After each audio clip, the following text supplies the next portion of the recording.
Oprah Winfrey said that what you focus on expands, and when you focus on the goodness in your life, you create more of it. So today's biggest problem is focus. It's about where we're putting our attention. As I've said before, attention is our greatest asset. And if we don't have attention, we don't have focus. And focus is our IQ. So, where you place your focus is where your energy is going to go. And your focus is something you must train. Most people are lazy with their focus, and their mind becomes like a garden filled with weeds. Psychologists have a term, selective attention, and what it means is that our mind focuses on the things which seem relevant to us. And when you're in a noisy room, if you hear your name being called out, and you'll hear it, right? Even though there's all sorts of other noise, that's just white noise or fuzz, but you'll hear your name. And when you're on the road driving, you'll notice a specific car, whether it's cars like yours or whether it's something you'd like to drive. And you can and you must train your mind to focus exclusively on the things you desire. The challenge for most of us is that we spend much or more of our time focusing on what we're afraid of. We focus on what we don't want to happen. We spend lots of time conjuring up plan B's and C's and D's in case what we want doesn't work out. As a result, we are focusing on how things could go wrong, on why things aren't going right. And this is bad. This is bad mind training, because what we focus on expands. What we focus our attention on creates more of the same. Therefore, you need to focus on what you want. You need to be very specific about what you want. You have to begin with the end in mind, as Stephen Covey said. If we don't begin with the end in mind, how are we going to reverse engineer it? How are we going to get to that end result? And how are we going to connect the dots? We can always say that, we wouldn't change anything. And that's because we can connect the dots. We can say, I can see how those struggles led to where I need to go now. But today's issue is that we're not just struggling, we are struggling with ourselves. We're not focusing. I know you understand this. We're distracted. We have these dopamine feedback loops. We are constantly being hit with new attention-seeking opportunities. And we don't even have to look very far. We just grab our phone, pick up our phone, and there's something on there. There's something that can grab our attention. It could be a social network or an email or a text message or something, and there's all sorts of distractions that are stealing away our focus. And we just let it happen every single day without recognizing that this is becoming a pattern. It's a habit. And once it becomes a habit, guess what? Breaking a habit is really hard, because habit's like an elastic band. We take and we stretch and we stretch and we stretch. And if we don't break that elastic, then it'll snap back and we will become the same that we were before. So you have to be consciously aware of where you're giving your attention. And if you narrow your day down to 3 things, because if you have more than 3 objectives for your day, you have none. There's a great quote that talks about that. And the key here is you need to be focusing your attention acutely on 3 things only for the day. Because if you got those 3 things done, those are your greatest priorities. Instead of working on the urgent, you're working on the important. You eat the big frog first, as the book taught us. So you have to focus on your highest priority tasks, get them done earlier and faster. Do them early in the day, early in the week, depending on the complexity of the project or the task. But do it early in the day, early in the week. That way you don't let willpower run down and then try to figure it out later on. The key is to get started on your highest priority tasks, get those done, check them off, feel good about it, and then you can go on to anything else. And if you want, you can procrastinate on purpose. There's a great concept that procrastinating on purpose is actually a good thing. So instead of saying, I can't procrastinate, or I should stop procrastinating, or I'm a bad procrastinator, just give yourself permission to procrastinate. Take 45 minutes or 60 minutes out of your day and procrastinate. And I'm talking about, just doing whimsical things like answering emails and hopping all over the place and just doing all sorts of crazy things. You don't have to stop yourself from procrastinating. Just give yourself the opportunity to do it and get it out of your system. That's an easier way to handle procrastination. Now, there's different kinds of procrastination, which is you're procrastinating on a project because it seems too big. So the bigger the project, the more challenging it seems to you because it's not relevant. You're not familiar with it. You don't know how to do it.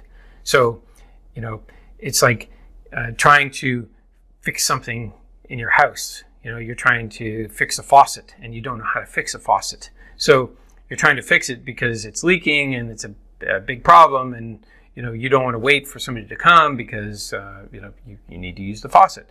And so it's taking away your attention. But you basically, instead of trying to solve this, it's better just to call somebody, get somebody, and shut off the water for the time being. So the key here is not to focus your attention on things that you don't know how to manage.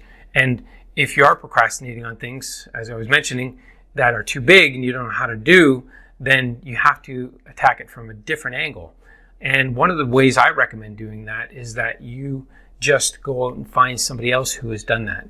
There's plenty of information on the internet. All you have to do is do a quick search.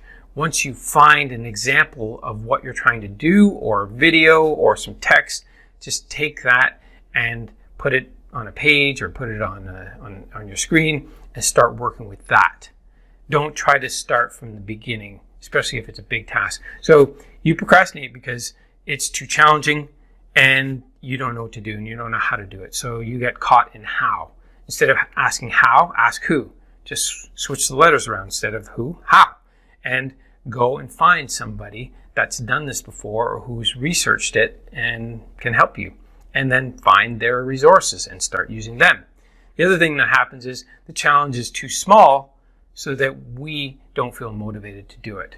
But we're talking about the important things, which you're going to have. These are going to be challenging things anyway. So, there's no point in talking about that. But oftentimes there are challenges that are too small or they're too simple. You think they're too simple, but then they take a lot longer. So there's that kind of issue as well. And then you end up taking up more time. And instead of taking an hour, you took 3 hours to create something, and you didn't realize how much it was going to take. So that's just understanding the situation better. But once again, your focus is your most valuable asset. It's what you're giving your attention to. It's what eats up your time. So if your time is being gobbled up by other people's situations and circumstances and problems, your attention is being sucked away. It's being drawn away. Your time is burning, and you're going to run out of time, and you're not going to feel good about it.